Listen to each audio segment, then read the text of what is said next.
तो बच्चों हम माइक्रो ऑर्गेनिज्म की रिवीजन कर रहे हैं। माइक्रो ऑर्गेनिज्म बहुत छोटे होते हैं, इतने छोटे होते हैं, आप अपनी बुक लेके बैठो सबसे पहले, उसमें से आपको ये चैप्टर निकालना है माइक्रो ऑर्गेनिज्म, ठीक है, उसके अंदर हम पढ़ेंगे। These are so small in size, यहाँ से आपको बुक में मिल जाएगा बेटा, these are so small in size that they can not be seen with the help of unaided eyes, और इसको चाहो तो आप ये भी लिख सकते हो, that can B seen with the help of microscope, ठीक है, that can B seen with the help of microscope. तो माइक्रो ऑर्गेनिज्म की अगर हम क्लासीफाई करें उसे, तो अलग अलग उसके 4 ग्रुप्स बन सकते हैं बेटा। पहला ग्रुप इसका है, there are 4 major groups of micro organism. First is bacteria, second fungi, third protozoa और फोर्थ है एल्गी। 4 तरह के माइक्रो ऑर्गेनिज्म हो गए, कुछ बैक्टीरिया में आ जाते हैं, कुछ फंजाई में आ जाते हैं, कुछ प्रोटोजोआ में आ जाते हैं और कुछ आते हैं एल्गी में। इसके अलावा कुछ और माइक्रो ऑर्गेनिज्म है जिसका नाम है वायरस।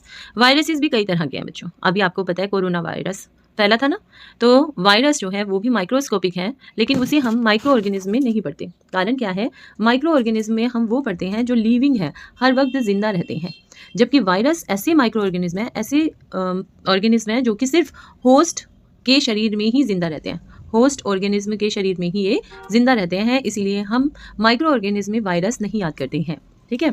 तो ये वाली लाइन आप याद कर लो एक बार, they reproduce only inside the cell of the host organism which में भी, अब वो कुछ भी हो सकता है जिसके अंदर वायरस रह रहा है, हो सकता है किसी बैक्टीरिया के अंदर घुस जाए, हो सकता है किसी प्लांट में रह रहा हो सकता है किसी एनिमल में रह रहा हो।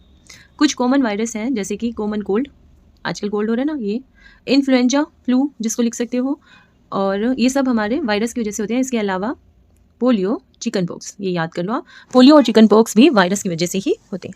अब कुछ ऐसी डिसीज़ हैं जो कि प्रोटोजोआ से होती हैं, हम इन सब माइक्रो ऑर्गेनिज्म की डिसीज़ पर ध्यान देंगे। कुछ डिसीज़ हैं जैसे कि डाइसेंट्री, मलेरिया, ये प्रोटोजोआ से होती है, मलेरिया भी और डाइसेंट्री भी, ये दोनों ही प्रोटोजोआ से होती हैं, जबकि टाइफॉइड और ट्यूबरक्लोसिस दोनों बैक्टीरियल डिसीज़ हैं। चलिए नेक्स्ट पेज पे चलते हैं बच्चों। ये कुछ आपको बैक्टीरिया दिखाए हुए हैं, अच्छा नीचे क्या दिखाया है आपको, एल्गी दिखाई है, यहाँ आपको प्रोटोजोआ दिखाए हैं, अमीबा और पैरामीशियम। इधर देखोगे तो ब्रेड मोल्ड दिखाई दे रहा है, ब्रेड के ऊपर जो फफूंद आ जाती है उसको ब्रेड मोल्ड कहते हैं।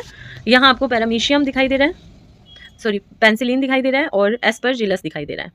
पेंसिलिन बिल्कुल सही बेटा, जिसका एंटीबायोटिक बनाने में काम आता है, वही पेंसिलिन है। चलिए यहाँ है वायरस, वायरस इनसे बिल्कुल अलग दिखाई दे रहा है, ठीक है, ये लिविंग तब होगा जब किसी के शरीर में जाएगा। अभी बात करते हैं ये मिलते कहाँ हैं, माइक्रो ऑर्गेनिज्म कहाँ पर रहते हैं, where do microorganism live, तो ये हर जगह रहते हैं बेटा। ये आइस कोल्ड वाटर में भी रह सकते हैं, आइस कोल्ड क्लाइमेट में भी रह सकते हैं, यहाँ तक कि ये गर्म पानी के झरनों में भी रह सकते हैं, ये रेगिस्तान में भी मिल जाते हैं, तो ये दलदल वाली जगह पर भी मिल जाते हैं, हर जगह पर माइक्रो ऑर्गेनिज्म रह सकते हैं, ठीक है। अब इनसे डिसीज़ हमने बात कर लिया, क्या ये अच्छे नहीं हैं, ये अच्छे भी हैं, फ्रेंडली माइक्रो ऑर्गेनिज्म भी है। डिसीज़ तो इनसे हो रही है, लेकिन कुछ माइक्रो ऑर्गेनिज्म ऐसे हैं जो हमारे लिए अच्छे हैं, जैसे कि हम दही खाते हैं बेटा, कर्ड, ब्रेड और केक, ये सभी किससे बनी होती है, माइक्रो ऑर्गेनिज्म से बनी है। इसके अलावा माइक्रो ऑर्गेनिज्म एनवायरनमेंट को साफ करने का भी काम करता है, cleaning up the environment.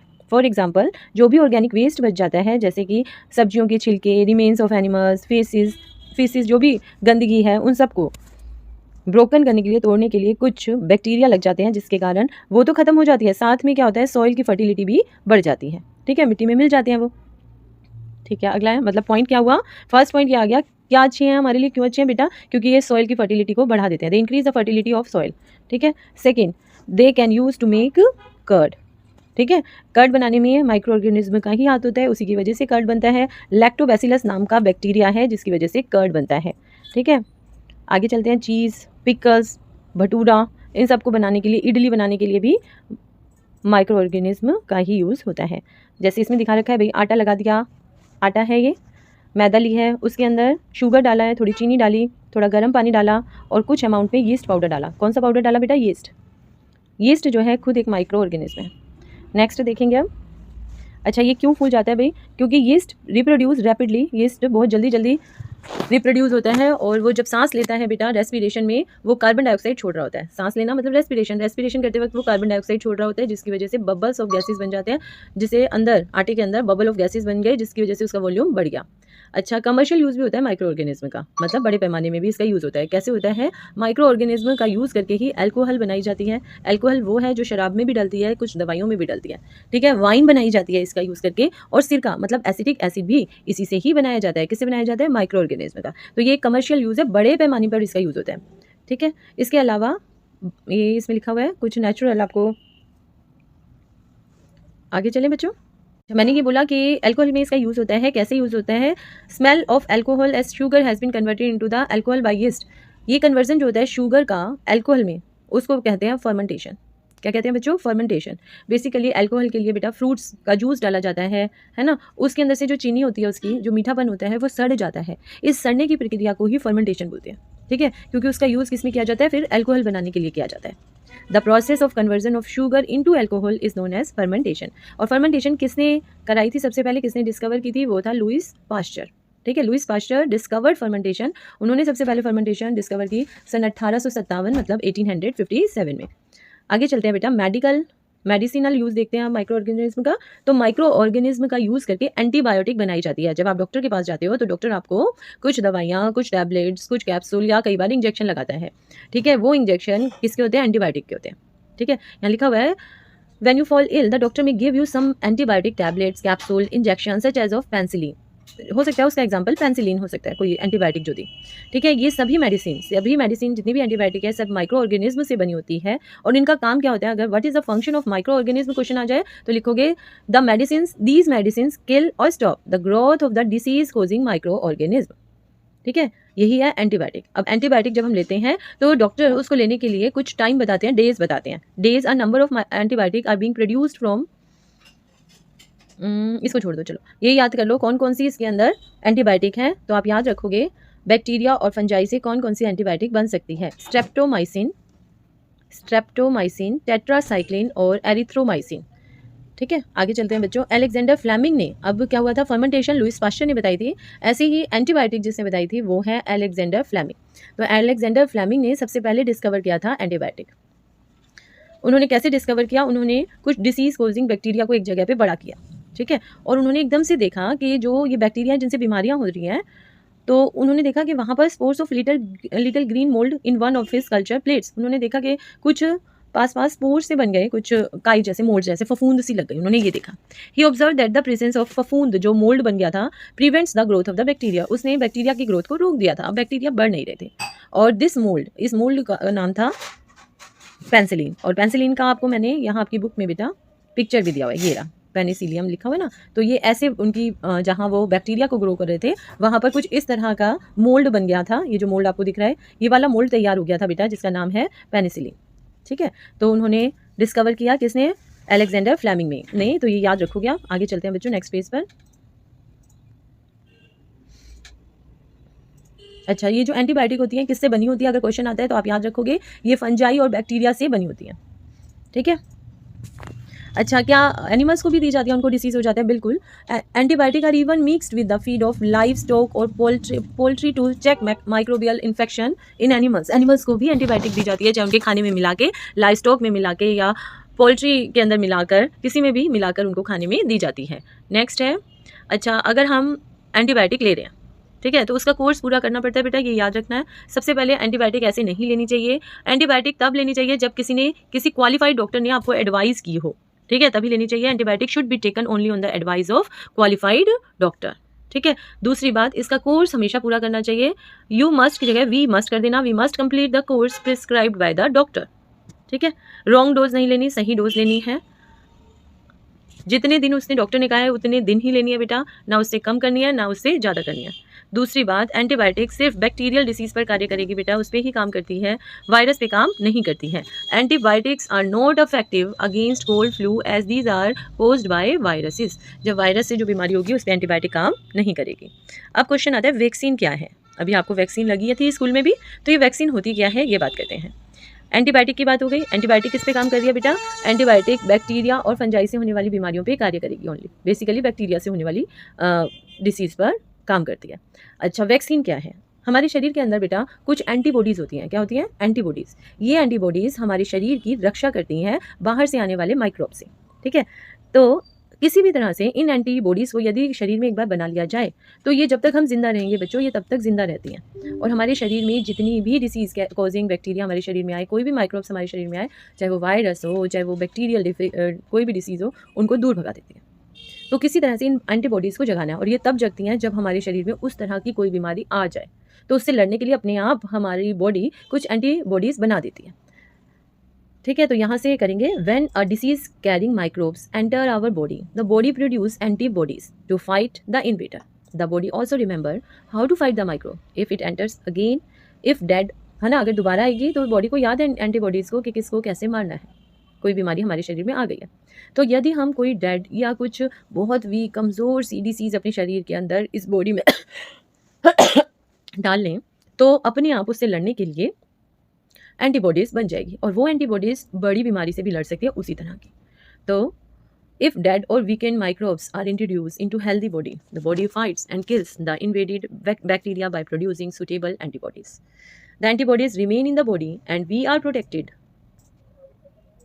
Antibodies हमेशा हमारे शरीर में रहेगी और हम हमेशा प्रोटेक्टेड रहेंगे from the disease कोर्सिंग microbes for ever, हमेशा के लिए।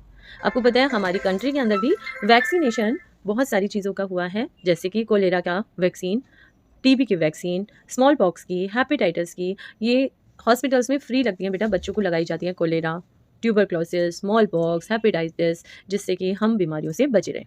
ठीक है, स्मॉल पॉक्स की जो वैक्सीन थी वो सबसे पहले एडवर्ड जेनर ने बनाई थी। Edward Jenner discover the vaccine for small pox, और ये इन्होंने 1798 में बना दी थी। तो बहुत सारी ऐसी वैक्सीन्स हैं जो हमें लगती हैं बेटा, बड़े पैमाने पर वैक्सीनेशन होता है, अभी कोरोना का हुआ था जैसे, ऐसे ही। अच्छा, अब बात करते हैं माइक्रो ऑर्गेनिज्म इंक्रीज़ कर देते हैं सॉइल फर्टिलिटी को भी। ठीक है, कैसे करते हैं? कुछ बैक्टीरिया हैं बेटा जो एनवायरनमेंट की नाइट्रोजन सबसे ज़्यादा है हमारे एटमॉस्फेयर में, लेकिन और वो नाइट्रोजन ही है जिससे कि प्रोटीन बनता है, लेकिन हम नाइट्रोजन को शरीर के अंदर इनहेल कर देते हैं बट शरीर में रोक नहीं पाते। क्यों नहीं रोक पाते? क्योंकि हमारे पास हमारे ब्लड में उसको पकड़ने की कोई चीज़ नहीं है, कोई कंपोनेंट ऐसा नहीं है कि उसको पकड़ ले और उसे चेंज कर दे और ब्लड में मिला दे। फिर ये काम कौन कर सकता है? ये खाने के द्वारा हम नाइट्रोजन का एक रूप जिसे प्रोटीन कहते हैं वो लेते हैं। तो ये सब काम बैक्टीरिया कर सकते हैं। कुछ बैक्टीरिया ऐसे हैं जो कि एटमॉस्फेयर की नाइट्रोजन को फिक्स कर देते हैं सॉइल के अंदर, ठीक है, जिससे फर्टिलिटी बढ़ जाती है सॉइल की। ठीक है, और ये माइक्रोब्स कौन से हैं? राइजोबियम नाम का माइक्रो ऑर्गेनिज्म है, बैक्टीरिया है, जो इसमें नहीं लिखा हुआ बेटा, आगे के चैप्टर्स में आपको पता लग जाएगा। राइजोबियम जो नाइट्रोजन को फिक्स कर देता है। तो ये चैप्टर ऑलमोस्ट मैंने आपको समझा दिया बेटा। कुछ हार्मफुल माइक्रो ऑर्गेनिज्म होते हैं जिन्हें पैथोजेंस बोलते हैं बच्चों। अच्छे वाले जो होते हैं वो नहीं, जो हमारे लिए हार्मफुल हैं उन्हें पैथोजेंस बोला जाता है। ठीक है, पैथोजेंस ऐसे माइक्रो ऑर्गेनिज्म हैं जो डिसीज़ कोजिंग होते हैं, उन्हें क्या कहेंगे? पैथोजेंस। याद रखना, डिसीज़ जिनसे होती है उन माइक्रो ऑर्गेनिज्म को पैथोजेंस बोलते हैं। ठीक है,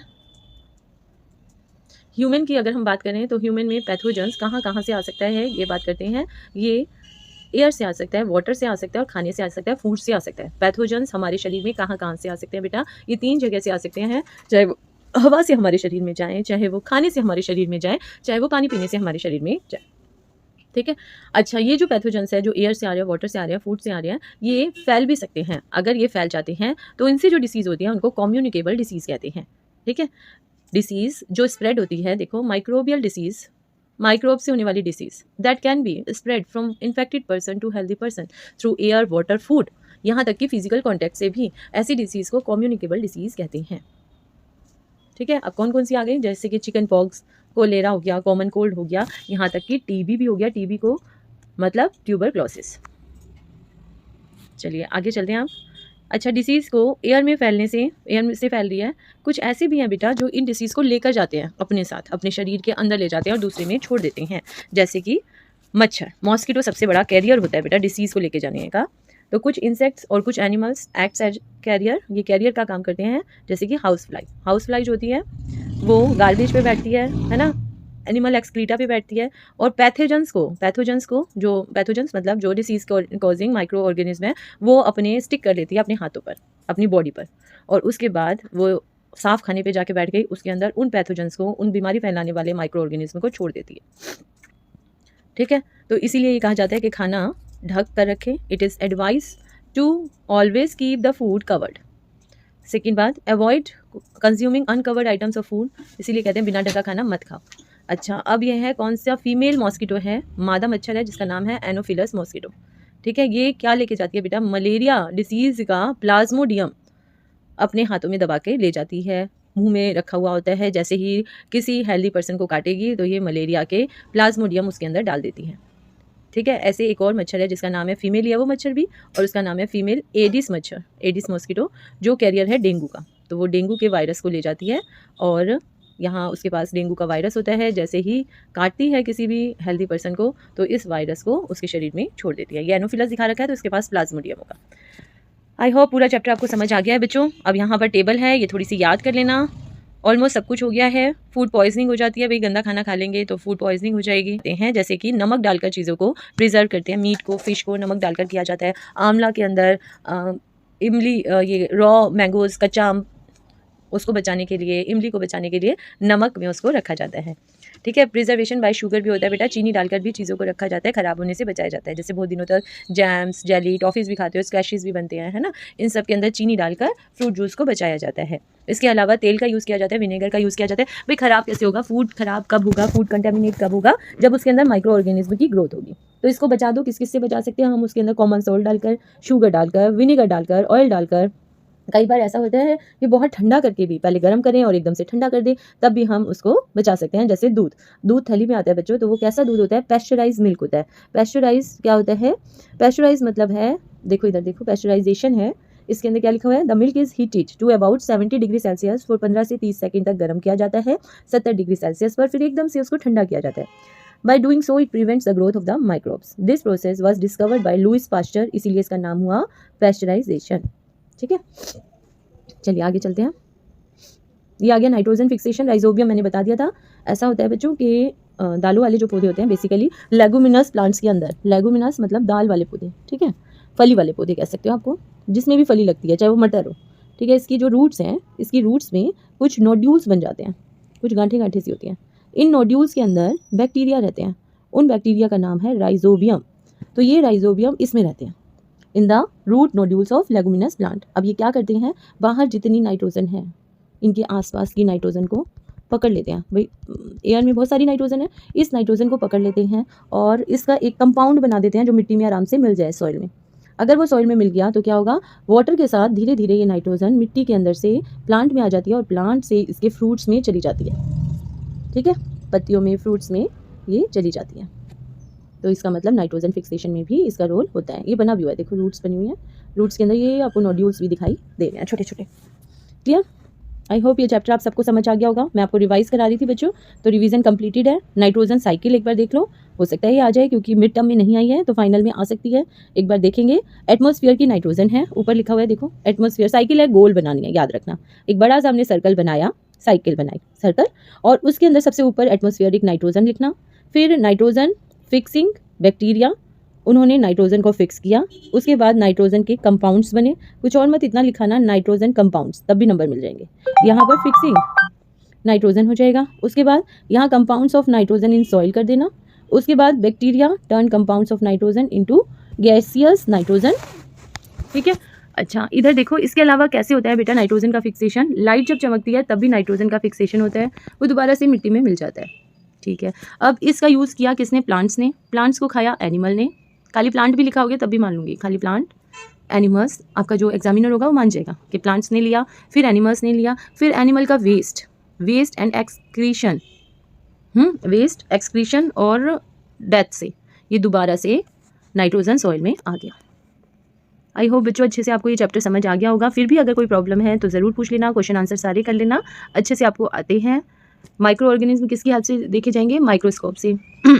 blue green algae fix dash directly from air enhancing fertility of the soil, तो यहाँ पर नाइट्रोजन आ जाएगा। ब्लू ग्रीन एल्गी भी नाइट्रोजन को फिक्स करती है। Alcohol is produce with the help of कौन हेल्प करता है, बैक्टीरिया करते हैं। कोलेरा, ठीक है, डिसीज़ किससे होती है। नेक्स्ट है, सारे आपको क्वेश्चन आंसर आते हैं बच्चों, कुछ भी नहीं था क्वेश्चन आंसर में। फिर भी कोई प्रॉब्लम है तो मुझे मैसेज करना बेटा, नीचे कमेंट बॉक्स में लिख सकते हो अगर कुछ समझ नहीं आया। थैंक यू बच्चों।